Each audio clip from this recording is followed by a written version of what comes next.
Stadium প্রাঙ্গণ কি পরিমাণ বেহাল হয়ে আছে। যখন ছেলেদের এখানে ফুটবল খেলা হয় তখন কিন্তু পরিবেশ ঠিকঠাকই থাকে, কিন্তু যে মেয়েরা এত অর্জন দিল সে মেয়েদের যখন কোনো একটা ট্রাই নেশন সিরিজ হলো তখন সেদিকে আসলে কোনো নজর নেই বাফুফের। এ নিয়ে আলোচনা করতে চাই। একই সাথে আজকে থেকে শুরু হচ্ছে বাংলাদেশ আয়ারল্যান্ড টি-20 সিরিজ। তার আগে বেশ সরগরম হয়ে গেছে ক্রিকেট পাড়া। সেসব নিয়ে কথা বলতে স্টুডিওতে আমাদের সাথে এই মুহূর্তে আছেন ক্রীড়া সাংবাদিক সঞ্জয় সাহা পিয়াল। পিয়াল, শুভ সকাল। গতকাল বাংলাদেশ মালয়েশিয়া ম্যাচ ছিল, আমরা হয়তো সেটা দিয়ে আলোচনা শুরু করতাম, কিন্তু সজীবের যেই রিপোর্টটা আমরা দেখছিলাম ওনার নিজেরও আসলে দাঁড়িয়ে থাকতে খুবই কষ্ট হচ্ছিল। এমন একটা পরিবেশ পরিস্থিতি, ট্রাই নেশন সিরিজ, সেখান থেকে আসলে বিদেশি দুটো দল এসছে খেলার জন্য, সেই জায়গায় এরকম অবস্থা, বাফুফের কোনো আসলে নজরদারি নেই। না, সেটাই সজীবের রিপোর্টটা দেখে আমারই লজ্জা লাগছিল যে আসলে সে যেটা বললো যে অতিথি দল আসছে, তারা যখন বাস দিয়ে ওখান দিয়ে যাবে, তারা তো এটা মানে তাদের কি ধারণা হবে। এবং তবে এটা যেটা হয়েছে যে আমরা এই স্টেডিয়ামটা জানি যে 12 বছর পর কিন্তু মেয়েরা এই স্টেডিয়ামে খেলতে আসছে, যেখানে হওয়ার কথা ছিল একটা সাজ পরিচ্ছন্নতা ব্যাপার ছিল, সেখানে আসলে উল্টো চিত্র, অনেকটা প্রদীপের নিচে মানে অন্ধকারের মতো। মেয়েদেরকে হামজারা চলে গেছে, এখন আর কিছু নেই। তো এই যে একটা মানে মেলার বা ভাঙা মেলার মতন যে এই আবর্জনাগুলো রয়ে গেছে, বিরিয়ানির প্যাকেটগুলা হয়ে রয়েছে, আসলে এইটা আমি মনে করি যে সজীব একটি পয়েন্ট চোখে 71 আসলে চোখে দেখিয়ে দিল যে আমরা আসলে কতটা কি করতে পারি। ভবিষ্যতে হয়তো এটা বাফুফে আরো সচেতন হবে। আমার মনে হয় এই দায়টাই কি বাফুফে এড়াতে পারে নাকি? যদি বলি যে এই যে ট্রাই নেশন সিরিজটা শুরু হচ্ছে, সেটা তো এশিয়ান কাপ কে মাথায় রেখে, এবং 3 মাসও খুব সময় নেই। মানে এই সিরিজটা কতটা গুরুত্বপূর্ণ এই মেয়েদের জন্য, সেই জায়গা থেকে এমন একটা সিচুয়েশন। এবং যদি তাদের প্রিপারেশন, তাদের এসব সম্পর্কে বাফুফেকে জিজ্ঞাসা করা হলে তারা আসলে অফ দ্য রেকর্ড যেটা আসলে জানানোর চেষ্টা করছেন, তারা খুব একটা সময় পাননি, কারণ তারা ব্যস্ত হামজা সমিতদের নিয়ে। মানে বাংলাদেশের মেয়েদের ফুটবলে একটা হামজা সমিত নেই, সেজন্য তাদেরকে ভাগাড়ে খেলতে হচ্ছে এরকম। এটা খুবই দুঃখজনক যে আপনি যেটা বললেন, এবং আমরা যেটা আসলে গেস করি যে তারা ওটা যে হামজাদের ম্যাচে অনেক খাটনি গিয়েছে, কয়েকদিন আমি ছুটি নিব, কয়েকজন মানে ছুটিতে আমরা ছুটি নিচ্ছি, করছে, অনেক খাটাখাটনি করেছি। এই ব্যাপারটা কেন থাকবে? এটা পুরো একটা আলাদা সেটআপ হতে পারে। আমার দুটো সেটআপ থাকতে পারে। একটি সেটআপ ওই ছেলেদের ম্যাচের জন্য যারা কাজ করেছে তাদেরকে অফ দিয়ে সেকেন্ড সেটআপটা আমি রাখতে পারি এই ইয়ের জন্য। এবং বাফুফের সাথে এই মাঠটি এনএসসির যদি তারা বলতো, কিংবা ওই এরিনায় যারা এই জায়গাটা, এটা তো আর বাফুফের নিজে থেকে পরিষ্কার করবে বা পরিবেশ পরিস্থিতি ঠিক রাখবে সেটা না, এটা তো এনএসসির দায়িত্ব। বাফুফে আসলে সেই দায়িত্বটা পালন করেছে কিনা, তাদেরকে বলেছে কিনা, জানিয়েছে কিনা যে আমরা ট্রাই নেশন সিরিজ আয়োজন করতে যাচ্ছি, আমাদের এই রকম ভাবে সবকিছু লাগবে। হ্যাঁ, সবকিছুতে আমার মনে হয় এই সিরিজটাতে একটা মানে ধরি মাছ না ছুঁই পানি, একটা এরকম একটা ব্যাপার কোনো রকম নামকা ওয়াস্তে করেছে। আপনি যে আমি মিডিয়ার কথাও যদি একটু বলি, আপনি মিডিয়াতে যেটা হয় যে হামজাদের ম্যাচের ছবিগুলো, প্র্যাকটিসের ছবিগুলো সাধারণত আমরা প্রিন্ট মিডিয়াতে লিড করতাম, যে ছবিগুলো তারা প্রোভাইড করতেন, এবং ভালো ভালো ছবি। মেয়েদের প্র্যাকটিসের ছবি কিন্তু তারা আমাদের দিতে পারেননি গতকাল। আমরা যখন ফোন করেছি, তাদের যোগাযোগ করেছি, বলে যে এটা খুব সকালে খেলা হয়েছে, এই জন্য কাউকে মিডিয়াকে বলা হয়নি, এটা করা নেই। মানে একটা গা ছাড়া ভাব। এই যে সব কিছুতে মেয়েদের ব্যাপার বলেই কেমন, এটা আসলে কষ্ট দেয়, সত্যি কষ্ট দেয়। অথচ মেয়েরাই কিন্তু আমাদের ফুটবলের সবচেয়ে বড় সফলতাটা এনে দিয়েছে, তার এশিয়ান কাপ খেলতে যাচ্ছে। আসলে তাদের ওই রেসপেক্ট আমরা মনে হয় দিতে পারছি না। সেটা কেন দিতে পারছে না? বাফুফের সভাপতিকে যদি দেখি, তিনি আসলে দায়িত্ব নেয়ার পর থেকে একটা বিপ্লব ঘটানোরই চেষ্টা করেছে দেশের ফুটবলে। সেই জায়গায় ছেলেদেরকে নিয়ে তার যে এক্সপেকটেশন, বা কিছুদিন আগে তিনিই বলছিলেন যে হংকংয়ে যখন বাংলাদেশ খেলতে গিয়েছে, ফিরে এসে সবাই আফসোস করেছে যে তাদের যে আইকনিক স্টেডিয়াম আমাদের কেন নেই। এবং তিনি এসে বলেছেনও যে তারাও একটা পরিকল্পনা করছে আইকনিক স্টেডিয়াম। তো আইকনিক স্টেডিয়াম বানালেন, কিন্তু তার বাইরে এরকম সিচুয়েশন, সেটা কিভাবে? আমার মনে হয় যে এখানে একটু কমার্শিয়াল ব্যাপারও থাকে। ছেলেদের যে কমার্শিয়াল ব্যাপারটা থাকে, যে স্পন্সর আসছে, হয়তো তারা তাগাদা দিয়ে থাকে। মেয়েদের যারা স্পন্সর করেছে তাদের হয়তো টাকাটা কম ছিল, তারা হয়তো ওই চাপটা ফিল করেনি যে এটা পরিচ্ছন্ন রাখতে হবে, এই জায়গাটা এটা করতে হবে, মেয়েদের ফ্যাসিলিটিস বাড়াতে হবে।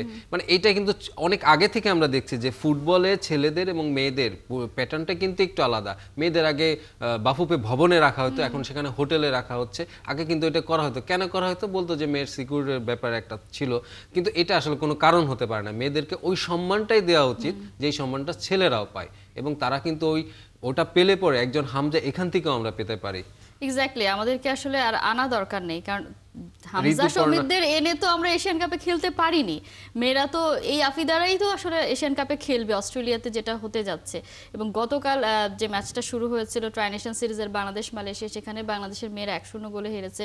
ম্যাচ হারের পর কোচ বাটলার, যাকে নিয়ে আসলে অনেক কথা হয়, তিনি নিজে থেকে, কেউ আসলে তাকে নাকি প্রশ্নের মুখে ফেলেননি, তিনি নিজে থেকেই বলেছেন যে তিনি বাইরে থেকে গোলমালের গন্ধ পাচ্ছেন। মানে ম্যাচ হারে ম্যাচ নিয়ে কথার চেয়ে বাইরের ইস্যু নিয়ে বেশি কথা। 3 মাস আগে তো এখন শুধুমাত্র টেকনিক নিয়েই কথা হওয়ার কথা, সেখানে কেন গোলমাল নিয়ে কথা উঠছে?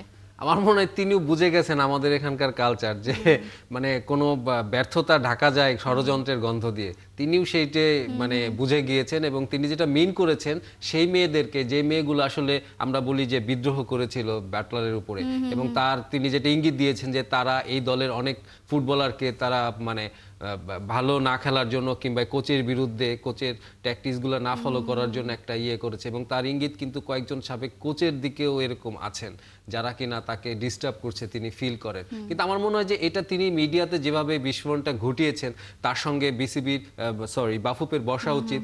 এবং উমেন্স উইংস, আমরা জানি যে বাফুফের উমেন উইংসটা কিন্তু একটু দুর্বল হয়ে গিয়েছে, সেখানে সমন্বয়ের অভাব আমরা কয়েকটা ক্ষেত্রে প্রেস কনফারেন্সে দেখেছি, উমেন উইংসের চেয়ারম্যান ছিলেন না।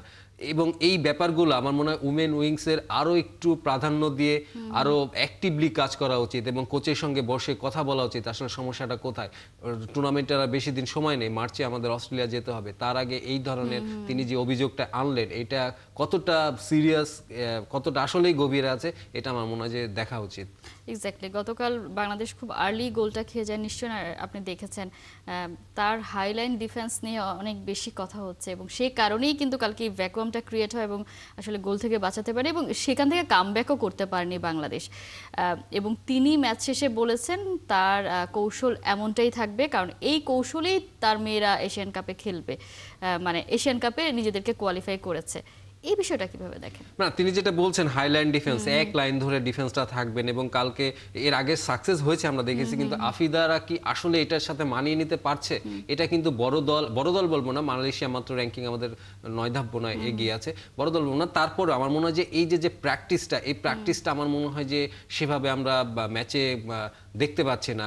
গোলকিপার উঠে আসছে, গোল ফাঁকা হয়ে যাচ্ছে, ডিফেন্সটা, এটা কি আসলেই কতটা সাকসেস আমি জানি না। বড় বা এশিয়ান কাপে যখন খেলতে যাবে তখন কি হবে, কিন্তু হাইলাইন ডিফেন্সে আমার মনে হয় যে আমাদের ফুটবলাররা অতটা অভ্যস্ত এখনো হতে পারতেন, কারণ তারা ক্লাব ফুটবল, কিন্তু এই ধরনের সাধারণত ক্লাব ফুটবলের থেকে কিন্তু গ্রোমিংটা হয়। তো আমাদের মেয়েরা কিন্তু ক্লাব ফুটবল বলতে সেই ভুটানে যে খেলছে, এখানে কিন্তু ওরকম সুযোগটা নেই। শুধুমাত্র বাটলারের এই কয়েকটা দিন, কয়েকটা সেশনে হাইলাইন ডিফেন্স একটা খুব বড় একটা ফুটবলের টেকনিক্যাল ব্যাপার, এটার সাথে মানায় নেওয়াটা আমার মনে হয় যে আমাদের মেয়েরা স্ট্রাগল করছে। এটা বাটলারও আসলে বলেছেন যে তিনি সবসময় আসলে বলে থাকেন যে দেশে লিগ চালু করাটা খুবই জরুরি, না হলে আসলে কোনোভাবেই সম্ভব না সফলতা পাওয়া।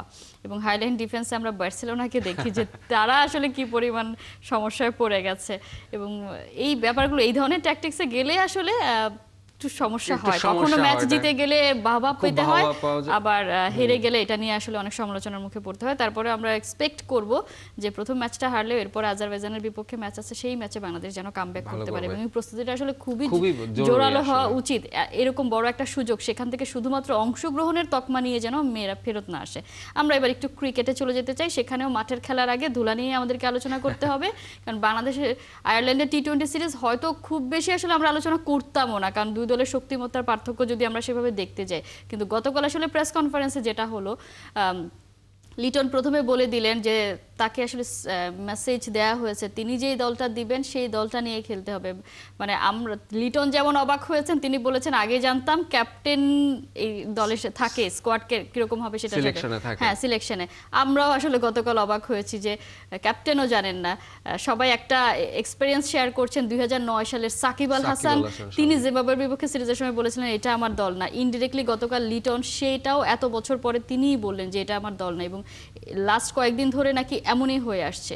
মানে এইটা কেন হবে না? সেটাই লিটন যেটা করেছেন, তিনি হাটে হাড়ি ভেঙে দিয়েছেন। মানে ব্যাপারটা এমন, আমরা কিন্তু জানতাম টিম ম্যানেজমেন্ট বলতে একটা কথা থাকে, সেখানে ক্যাপ্টেন, কোচ এবং সিলেকশন কমিটির একজন থাকে, তারাই সিদ্ধান্ত নেন কি হবেন, এবং টিম সিলেকশনেও এই ব্যাপারটা টিম ম্যানেজমেন্টের ভূমিকা থাকে। সেখানে কিন্তু আমরা জেনে গেলাম যে না, এখানে একক কর্তৃত্ব গাজী আশরাফ লিপুর, মানে তিনি তার সিদ্ধান্তই চাপিয়ে দিচ্ছেন সবার উপরে। এটা কোনোভাবেই কোনো ক্রিকেটের কোনো নেশনে এটা আসলে মানে অবাক করা, মানে কি মানে অদ্ভুত একটা ব্যাপার, এরকম একটা হতে পারে। আমার মনে হয় যে গাজী আশরাফ হোসেন লিপু এই ব্যাপারটি লিটন যে বলেছেন এটা একদিনের না, এই আগ্নেয়গিরির মুখটা আসলে অনেক দিন ধরেই ফুসছিল। এবং আমরা যদি খেয়াল করি গত কয়েকটা সিরিজে আমরা কিন্তু মনে করছিলাম যে এনামুল হক বিজয়কে কেন নেওয়া হচ্ছে, গাজী আশরাফ লিপু কিন্তু বিজয়কে ট্রাই করেছে, শেখ নাইমকে ট্রাই করে গেছেন, আমরা কিন্তু বারে বারে বলেছি কেন এরকম হচ্ছে। এখন বোঝা গেল যে না, তার একক ইচ্ছাতে এটা হয়েছে, যেখানে কিনা মানে তিনি, এবং পরে তিনি যে যুক্তিগুলো দিয়েছেন যে এটা আমার নিয়মের ভিতরেই পড়ে, আমি অধিনায়কের মতামত শুনতে পারি কিন্তু আমি এটা মানতে বাধ্য না, তা অনুমোদন আমিই দেব। অনুমোদন তো লিটন চাননি যে আপনি তার অনুমোদন নেন। যেটা আপনি বলছেন যে আমি একটু সংক্ষিপ্ত আলোচনা করছি, এটা সংক্ষিপ্ত কেন হবে, এটা বড় হবে। আপনি যে যুক্তিতে মিডল অর্ডারে এই অঙ্কনকে নিয়েছেন, যে আপনি লিটন যেটা বলছে যে আমাদের এখানে সবগুলা আমাদের ডানহাতি ব্যাটার, একটা বাহাতি ব্যাটার দরকার ছিল, আপনি সেখানে সেই যুক্তিটা দিতে পারেননি, আপনি অঙ্কনকে আবার নিয়ে আসছেন। তিনি তো প্রেস কনফারেন্সে আসেনই নি, তিনি তো ভিডিও কনফারেন্সে নিজেই কথা বলে ইয়ে করছেন, এবং প্রশ্নের মুখোমুখি হতে চাননি। এবং আপনি একটু অবাক ব্যাপার, আপনি জানেন তিনি নিয়মের কথা বলেছেন, কিন্তু নিয়মের সঙ্গে যে নীতি শব্দটাও থাকে তিনি কিন্তু সেটা মানেননি। নীতি বলতে আপনি একটু অদ্ভুত ঘটনার কথা বলি, রিসেন্ট এই এশিয়ান রাইজিং এশিয়া কাপ ফাইনালে যেটা কিনা পাকিস্তানের সাথে আমরা খেললাম, সেই ম্যাচে কিন্তু তিনি ঢাকা থেকে ফোন করে 11 চেঞ্জ করে দিয়েছিলেন। এটা কি তার নীতির ভিতরে পড়ে? এটা কি তার নিয়মের ভিতরে পড়ে? যেখানে জাওয়াদ আবরারের খেলার কথা ছিল, আগের রাতে সব ঠিক হয়ে গেছে, বিসিবি প্রেসিডেন্ট কাতারের দোহায় ছিলেন, সেই মিটিংয়ে তিনি জানতে চেয়েছিলেন যে আবরার খেলছে।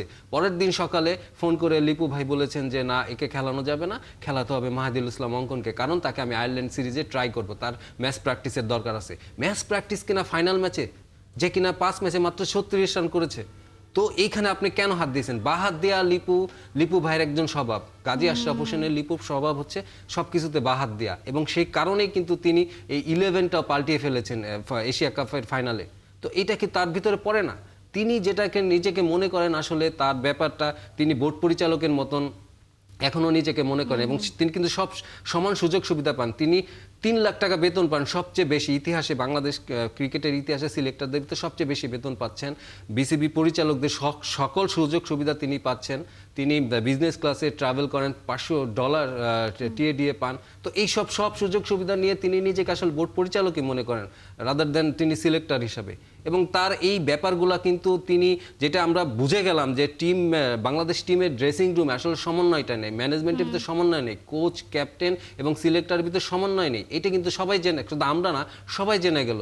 এটা কিন্তু বাংলাদেশ ক্রিকেটের জন্য মনে আছে যখন গাজী আশরাফ হোসেন লিপু প্রথম এসেছিলেন, এসেই কিন্তু তিনি লিটনকে দল থেকে বের করেছিলেন। শ্রীলঙ্কার বিপক্ষে সিরিজ চলছে, সেই সিরিজের মাঝখানে তিনি যুক্তি দেখিয়েছিলেন সাদা বলে পারফর্ম করতে পারছেন, এবং সেই জায়গায় তিনি মিডল অর্ডার ব্যাটার হিসেবে জাকির আলী অনেককে ইনক্লুড করেছিলেন।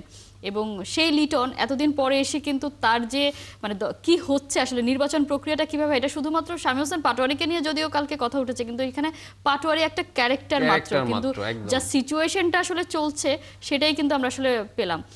বিশ্বকাপের আগে এটাই তো শেষ সিরিজ ছিল, তাহলে ক্যাপ্টেন যেভাবে চায়, যে রেজাল্টটা এক্সপেক্ট করে তারা আসলে যাবে ওয়ার্ল্ড কাপে, এবং তিনি যাদেরকে যেভাবে চাচ্ছেন সেটাই তো হওয়ার কথা ছিল।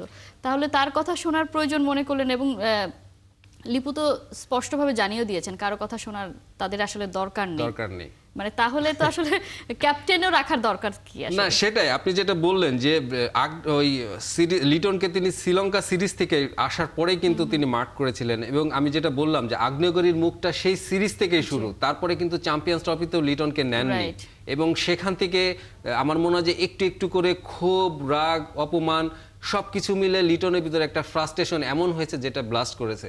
এবং এই সিরিজটার বিশ্বকাপের 3 মাস মাত্র আগে, এবং লিটন কিন্তু নিজে আপনার মানে কনফিউজ, তিনি থাকতে পারবেন কিনা, মানে এই যে ভূমিকম্পটা তিনি করেছেন তারপর আফটার শকে কিন্তু তার উপরে আসতে পারে। এই জায়গাটাই বলি, গতকাল প্রেস কনফারেন্সের পরে অনেকে আসলে শেয়ার করছিলেন অফ দ্য রেকর্ডে, খুব সম্ভবত লিটন আসলে বলেছেন, লিটনকে যখন পরিকল্পনা নিয়ে জিজ্ঞাসা করা হয়েছে বিশ্বকাপের স্কোয়াড বা সবকিছু নিয়ে, তখন তিনি বলেছেন দেখেন আমি এই সময় পর্যন্ত থাকি কিনা। সেটাই, এটা তো খুবই অ্যালার্মিং ব্যাপার। বিশ্বকাপের 3 মাস আগে ক্যাপ্টেন এই ধরনের কথা বলছেন, তার মানে দলের অবস্থা কি এখন? সেটাই আপনি যেটা বললেন যে কালকে তাকে প্রেস কনফারেন্সের পরে যখন কিছু সাংবাদিক তাকে জিজ্ঞাসা করতে গিয়েছিলেন যে ওয়ার্ল্ড কাপের প্রিপারেশন কিংবা কলকাতায় খেলা, তিনি তখন বলেছিলেন আমি থাকি কিনা ক্যাপ্টেন কে জানে। মানে এই যে ব্যাপারটি তিনি কিন্তু বুঝে গেছেন যে শকের পরে কিন্তু একটা আফটার শক হয়, সেটা তিনি পেতে পারেন এবং সব জেনে শুনেই তিনি ব্লাস্টই করেছেন। আমার মনে হয় যে লিটন যেটি চেয়েছিলেন যে শামীমকে তার বিশ্বকাপ স্কোয়াডে রাখতে, এবং তার আগে একমাত্র সিরিজ ছিল আয়ারল্যান্ডের সঙ্গে এই সিরিজটা, এবং এই সিরিজেই যদি তিনি রান পেতেন এবং তার পাওয়ার জন্য সহজ ছিল, তাহলে তার কনফিডেন্সটা বাড়তো। এবং তিনি চাচ্ছিলেন, আপনি খেয়াল করে দেখবেন যে এশিয়া কাপের আগেও কিন্তু নেদারল্যান্ড সিরিজেই কিন্তু তিনি তাদের ব্যাটারদের মানে এরকম রান পাচ্ছিলেন এবং সেই কনফিডেন্সটা দেখা গিয়েছে। আমার মনে হয় যে তিনি চাচ্ছিলেন যে বিশ্বকাপের আগে আয়ারল্যান্ডের এই সিরিজটাই মার্ক করেছিলেন, যেখানে কিনা যারা রান পাচ্ছিল না তাদের ভিতর থেকে অন্তত কনফিডেন্সটা আসে।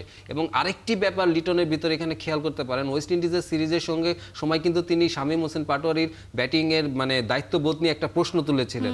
তারপরে কিন্তু অনেকে ভেবে থাকতে পারে যে এই সিরিজে হয়তো লিটন নিজে বাদ দিয়েছে তাকে, সেটা পরিষ্কার করার জন্য কিন্তু লিটন আমার মনে হয় এরকম বলে দিয়েছে মিডিয়ার কাছে যে না, কলটি আমার ছিল না, কলটি সিলেক্টরের এটা ছিল। স্পষ্ট, এবং তিনি তো সরি বলেছেন যে তিনি আসলে শামীমকে পারেননি দলে রাখতে। সেই সিরিজটাই আজকে শুরু হচ্ছে এবং শামীমের যে জায়গাটা, এটাও আসলে লিটন স্পষ্টই করে দিয়েছেন যে তিনি যে শামীম যে প্রত্যেকটা ম্যাচেই ভালো খেলবে সেটাও তার উপর দায়িত্ব না। টি-20তে আমরা জানি একদিন একজন দাঁড়িয়ে যেতে পারলেই ম্যাচ আসলে জিতে নেওয়া যায়। সেই জায়গা থেকে আয়ারল্যান্ডের বিপক্ষে এই সিরিজটা বাংলাদেশের কেমন হবে বলে এক্সপেক্ট করছেন? আয়ারল্যান্ড একদম বিধ্বস্ত অবস্থায় আছে টেস্টে, কিন্তু টেস্ট টি-20 একেবারে ভিন্ন ফরম্যাট, এখানে যখন তখন যা কিছু হয়ে যেতে পারে। সেই জায়গায় এমন একটা টালমাটাল অবস্থা যেহেতু বাংলাদেশ যাচ্ছে, সিরিজটা শুরু করছে, এটার কোনো প্রভাব পড়বে কিনা? না, এটা আপনি লিপু ভাই কিন্তু বলেছেন, কালকে একটা ইঙ্গিত দিয়েছেন যে এরকম একটা সিরিজের ভিতরে লিটন এমন একটা কথা বললো, মানে তিনিও তো কথা বললো। আসলে লিটনকে চুপ করে রাখা যাবে না, তিনি সেই ক্যাপ্টেন না, পুতুল ক্যাপ্টেন না যে আপনি সব হাতে ধরিয়ে দিবেন স্কোয়াড তিনি ইয়ে করবে। তিনি আসলে সাকিব আল হাসানের মতন তার একটা গার্ডস তিনি প্রদর্শন করেছেন। তবে আমার মনে হয় না এইটা খুব মানে আয়ারল্যান্ড সিরিজের আগে মানে ম্যাচে এটার ইম্প্যাক্ট পড়বে। তবে আয়ারল্যান্ড কিন্তু টেস্টের যে আমরা রেজাল্টটা দেখেছি তার চেয়ে কিন্তু বেটার এখানে অবশ্যই হবে। এবং আয়ারল্যান্ড আমি দেখছিলাম যে এই বছর আমরা 27টি টি-20 খেলে ফেলেছি, আজকে 28তম খেলবো, এবং এবছর 30টি টি-20 আমাদের। সেখানে আয়ারল্যান্ড খেলেছে মাত্র 6টি টি-20, এবং তারা কিন্তু ইংল্যান্ডের সঙ্গে খেলেছে তাদের মাটিতে, ডাবলিনে কিন্তু তারা 154 রানের মতন করেছে। এবং গত বছর তারা পাকিস্তানকে হারিয়েছে, তারা সাউথ আফ্রিকাকে হারিয়েছে, তারা ওয়েস্ট ইন্ডিজের সাথে 194 করেছে। সব মিলিয়ে যেটা বোঝা যাচ্ছে যে তাদের ব্যাটিং কিন্তু আসলে যে কোনো দিন মানে একটা সিলেটের মতো ব্যাটিং প্যারাডাইসে, চট্টগ্রামের মতো সেই জায়গায় আসলে হতেই পারে। মানে সেটাই বললাম যে টি-20 আসলে যে কোনো দিন যে কারো হতে পারে। এবং তাদের দেখা যাচ্ছে যে 3টা সিরিজ খেললে তারা কিন্তু একটি ম্যাচ জিতে, এবং চিটাগাং কিন্তু সেরকম একটা হতে পারে না। কিন্তু আমরা আসলে এক্সপেক্ট করি যেহেতু বিশ্বকাপের আগে আমাদের শেষ প্রস্তুতি, যদি আর কোনো দ্বিপাক্ষিক সিরিজ কোনো কিছু না হয় সেই জায়গা থেকে, বিপিএল আছে না মানে সিরিজের কথা বলছি, সেই জায়গা থেকে বাংলাদেশ নিশ্চয়ই তাদের একদম শতভাগ প্রস্তুতিটা নেওয়ার চেষ্টা করবে এবং যা সক্ষমতা আছে বা যা ম্যান পাওয়ার আছে তাদেরকে সর্বোচ্চ ব্যবহারের চেষ্টা করবেন। যেটা লিটন আসলে বলেছেন যে যারা আছেন তারা প্রত্যেকেই সেরাটা দিয়েই তারা পারফর্ম করবেন, সেই প্রত্যাশা রাখতে চাই। সঞ্জয় সাহা, পিয়াল, অসংখ্য ধন্যবাদ।